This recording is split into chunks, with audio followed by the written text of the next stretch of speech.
I'm truly grateful to your mom for giving me, the nice warm welcome and everything. Tigil-tigilan mo yung pa-inosente mo. May gusto ko sa kanya, no? Hindi kayo magugustuhan kahit kailan, no? Isa siyang lampa. I was just trying to help you to prove that I'm not lampa.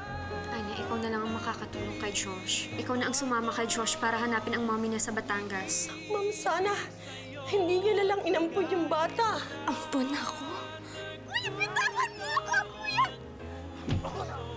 Alam mo, nagpunta dito kanina yung mga kaibigan mo. Josh! Tulong! Tulong po! May nagmamahal sa'yo, nandito ako.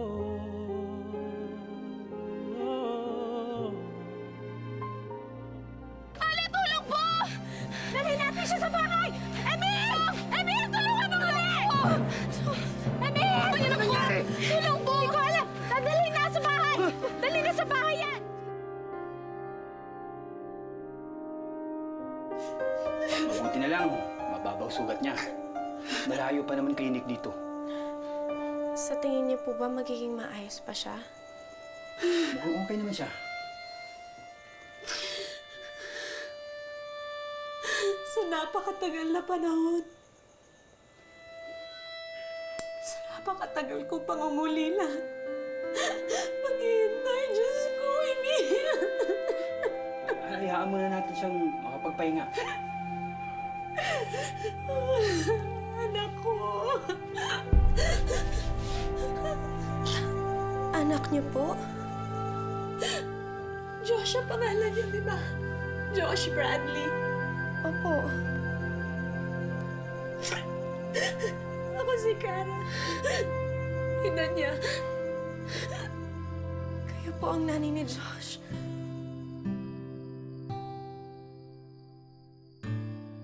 Nagpunta po talaga si Josh para hanapin kayo. Hinangad ko na makaluwas ako papuntang Maynila, pero... Nagkasakit ako. Kinailangan akong bantayan at alagaan ni Cara noong araw na yun. Hindi ko na napatawad ang sarili ko. Nawalan siya ng pagkakataong makita ang anak niyang kay tagal niyang inintay. Akala ko, nakaalis na siya papuntang Amerika. Tinakasan niya po ang Uncle Steve niya para po hanapin kayo. Mahal na mahal po kayo ni Josh. Mahal na mahal ko na ng anak ko.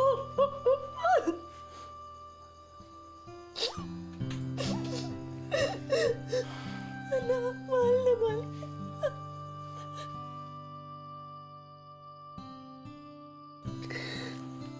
Salamat sa iyo at tinulungan mo makarating dito yung anak ko. Para mahanap kami.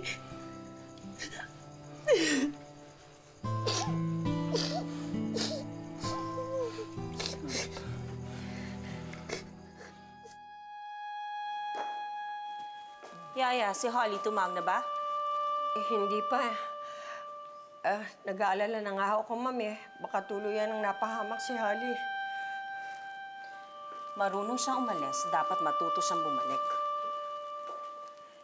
Alam naman niyo kung paano mag-isip ang mga katulad ni Holly.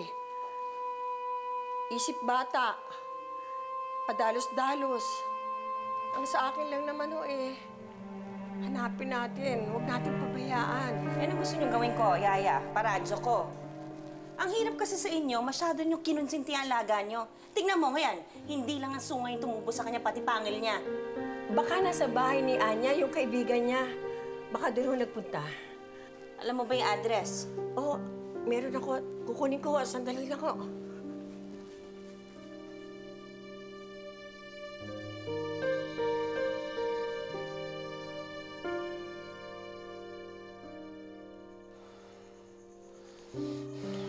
Anya? Anya? Josh, salamat naman at kising ka na. Anya? Dito ako. I was so worried. I thought you left. Josh, Ba't naman kita iiwan? Saan ako pupunta? Ikaw nga tong napahamak eh. Mas nag-alala ako para sa'yo. I'm okay now. See, I'm tough on you. I'm not lampa. By the way, where are we? Nandito tayo sa bahay ng mommy mo, Josh. What?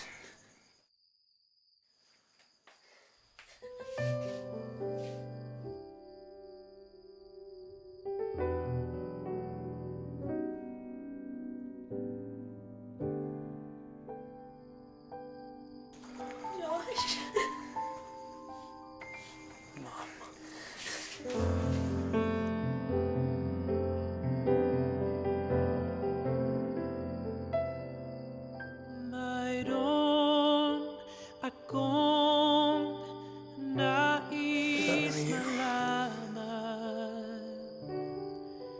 Maaari bang magtanong? Alam mo ba, matagal na kitang iniibig. Matagal na akong naghihintay. I miss you so much. Mayroon kang ibang I miss you every day for the last 15 years. Kung kaya Ako din, anak. ako'y di Ang tagal kitang hinanap. Bitiwan mo ako! Ano ba? Nandiyan yung anak ko sa loob! Papasukin niyo ako para awan niyo na! Mrs., tumigil lang po kayo. Ano ba, Mamang Guard? Papasukin niyo na kasi kami! Siya yung nanay ng bata! Yung tiyuhin ng batang inakano! Wala namang karapatan niyo sa bata kaya papasukin niyo na kami! pasensya na po. Yung anak ko nandiyan sa loob! Papasukin niyo ako, Josh! Anak ko!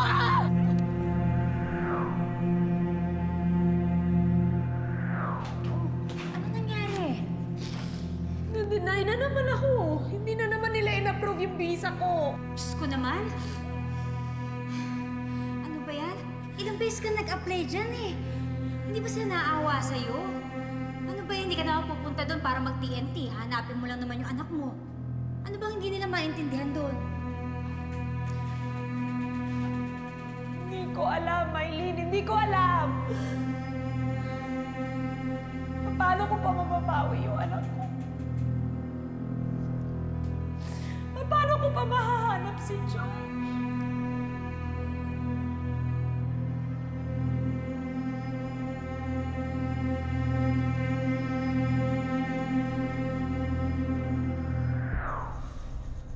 Kung alam mo lang kung gaano ako nangulila.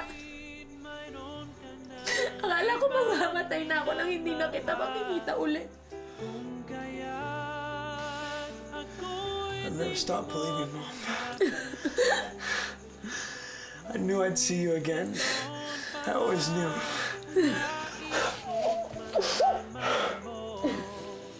ang puso ko ito'y para lang sa'yo. How long have you been here? Matagal na rin akong nandito. Nung mawala ka, pagkatapos ng ilang taon, umuwi ako dito sa probinsya. Para magsimula ulit. Kahit napakahirap, Josh. Pinilit kong bumuo uli ng pamilya.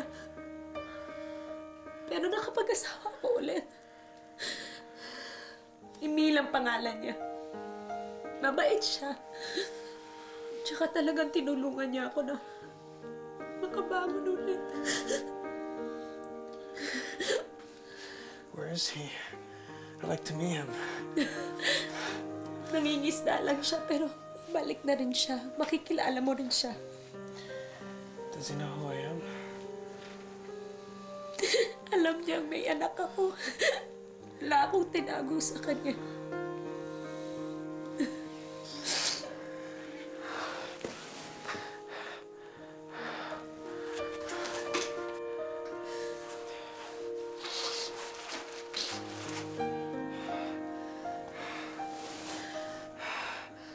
Something happened to it in the fire. It broke, but I always made sure to keep this part.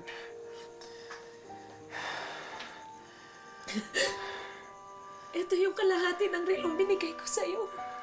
Itinagaw mo. I made sure never to let go of it.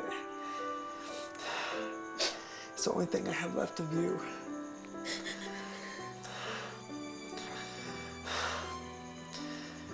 I'd take it everywhere with me.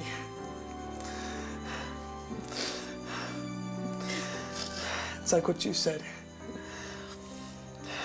Every hour, every minute, every second of my life, I think of you, Mom.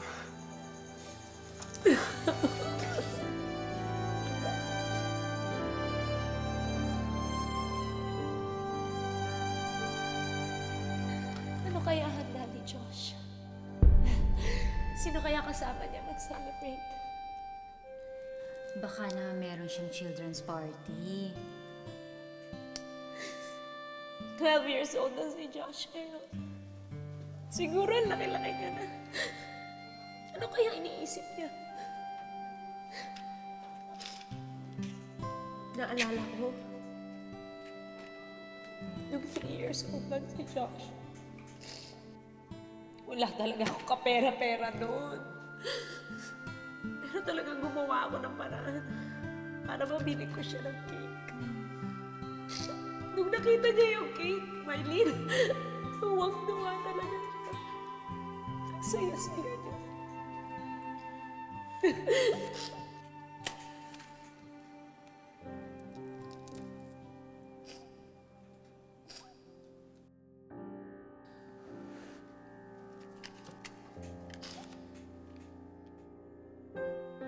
Happy birthday, Josh. Sana makita pa kitang nakangiti. Natutuwa. Mahal na mahal kita.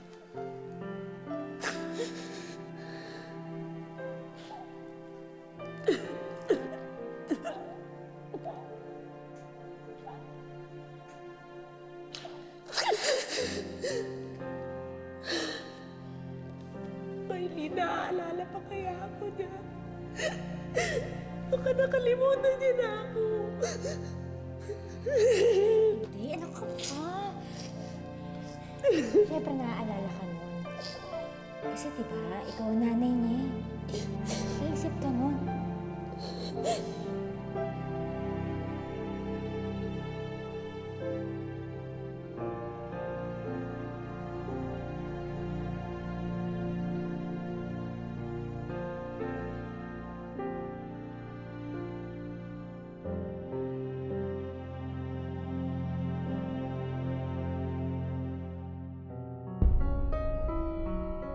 Josh, 15 taon. 15 birthdays ang nakaraan. Ni minsan, hindi ako nakalimot.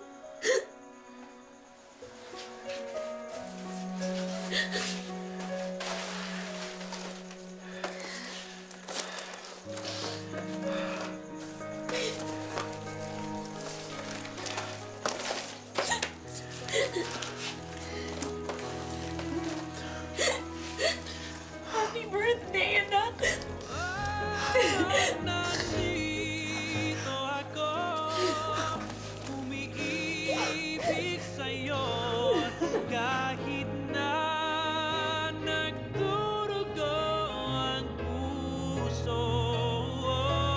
Kung sakaling iwanan ka niya, huwag kang mag-alala, may nagmamahal. Kara!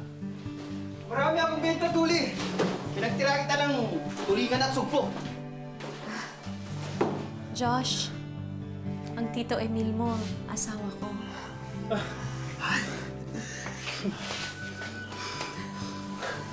Thank you for taking good care of my mom. Mabuti naman, dumating ka na. Nakita ka na rin ang mami mo. Yeah, This is the best day of my life. O, paano? Lutuin ko man itong dala ko para meron tayong masarap na pagsalu-saluhan. Ha? Dapat malaking selebrasyon to. Okay? Iwan ko muna kayo, ha? Sige. Magandang araw po ulit. Yan ka pala. Sige, tuwing mo to. Sige po. O parang Biyernes Santo na naman yung mukha mo, Mando. Ano ba nangyari? Wala to, pare. Nag-aalala lang ako si Anya kasi nasa Batangas eh. Nalaman ko kay Aling Teresa. O tapos? Pare, may kasama siyang lalaki. Amerikanong hilaw. Sigurado ako ngayon lang niya nakilala yun. Eh, ikaw kasi, pare. Babagal-bagal ka. Baka maunahan ka ng kanuna yan. Alam mo naman, best friend ko lang siya, di ba? Paano kung basta din ako nun? Eh, dinayaan ako magpakita ng mukha doon. Hindi ko pa naman kayang hindi siya makita araw-araw. Ang torpe mo kasi. Mamaya maunahan ka ng kanuna yon. Ako po. Mando, teka! Uy, saan ka pupunta? Hindi ako papayag. Susunduin ko si Anya sa Batangas.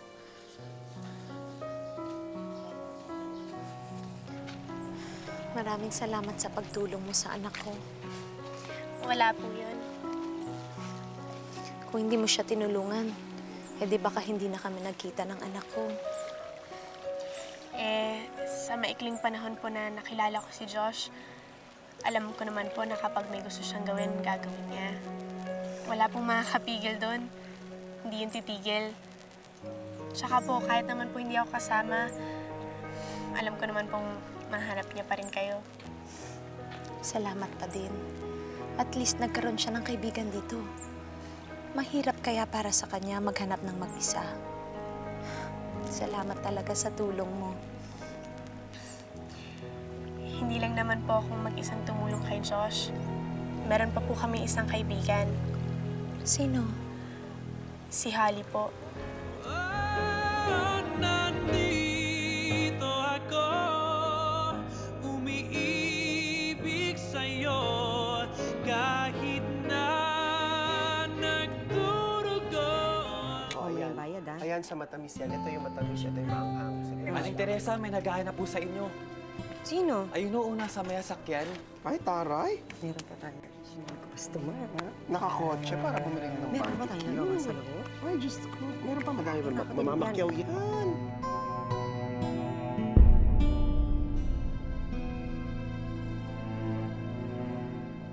Anong ginagawa mo dito?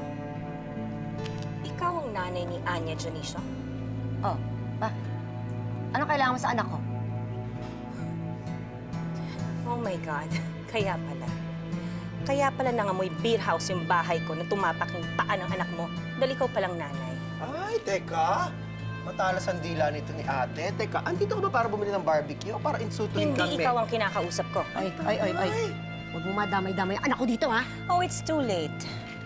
Dahil yung anak mong social climber at mukhang pera, kaibigan ng anak ko. Ikaw? Oo, ako ang nanay ni Holly. Asan siya? Ay, teka. Mukha ba kaming lost and found, ha? Naglayas siya. O, Kebs ko. Oh, ang anak mo lang naman ang kaibigan ng anak ko, ah. Nasaan siya? Wala siya dito.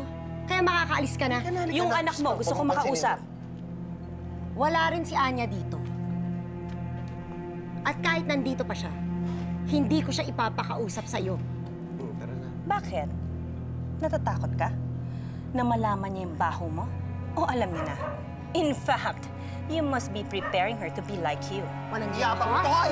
Pag hindi ko umalis dito, Sandali, ikaw Teresa, matutuhog sandali. dito! Umalis ka dito! Teresa. Umalis ka dito! Sana nga, wala dito yung anak ko sa madumi at mabahong lugar niyo! Umalis ka Hindi dito! ko papayagan ng anak ko maging kaibigan ng anak mo! Hoy, umalis ka na. Umalis ka dito! Hampas lupa! Umalis ka dito! Balik ka na! Walang hiya! Babae to! Umalis ka dito! Ako'y di mo pinapansin, ngunit ganon pa Nakakahawa naman yung ngiti mo. Namunga ng ginto. I'm just so happy, Anya. I feel like my heart's gonna burst.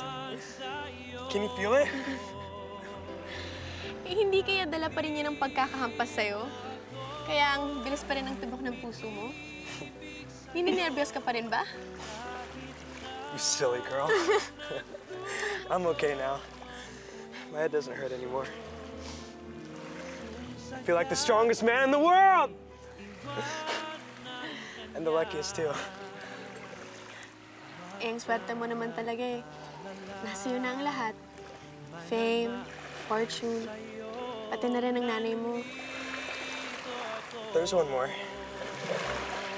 May kulang pa? Nandito ako, umiibig sa'yo, kahit na nagdurugo ang puso. Kung sakaling iwanan ka Yang si Anya at si Teresa, may artistang kano na tinatago niya sa bahay nila, si Josh Bradley. Anya! Josh! Holly! How about I show you around? Uuwi na ako. Tapos na naman ang mission ko eh. Steve, I know who took your nephew. Huwag mong pigilin yung nararamdaman mo, anak. Sabihin mo na sa babaeng yan na mahal mo siya. I shouldn't be holding myself back from falling in love. Tell me, sino ba yung mahal mo? ako.